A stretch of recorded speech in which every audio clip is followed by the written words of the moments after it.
Acompáñenme a caminar 17 kilómetros para conocer el cerro Los Aguacates.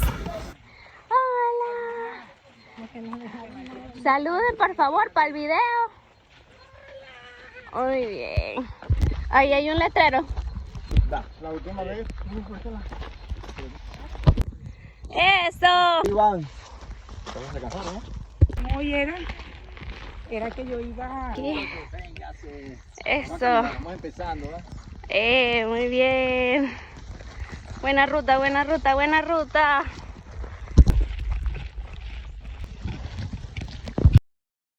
¡Guau! Carne seca de China.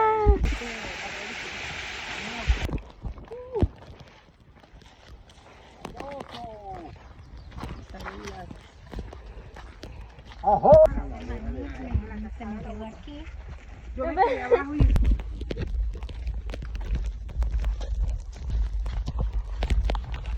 No, déjame mejor primero. No quiero salir.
aguacate.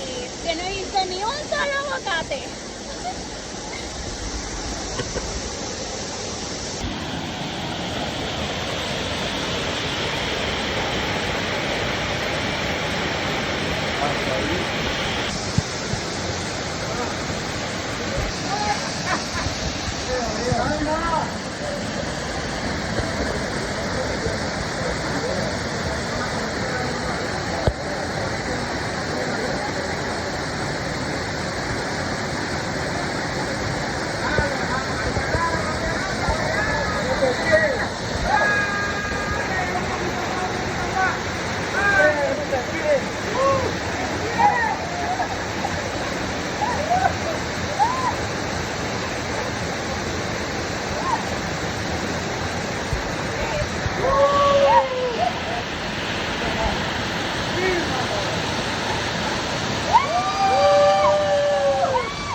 Va a llegar hasta la sopa ya.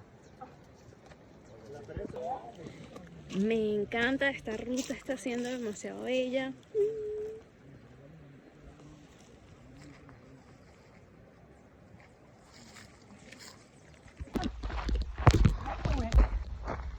Cualquiera la montaña. Gracias al Cerro de los Aguacates por todo, estuvo divino el paseo y sobre todo la compañía, como siempre, es la mejor parte. Muchísimas gracias a todos por acompañarme en esta nueva aventura. Recuerden suscribirse, darle like y dejar en sus comentarios qué tal les pareció. ¿Ustedes caminarían 17 kilómetros para conocer estas cascadas? Los leo.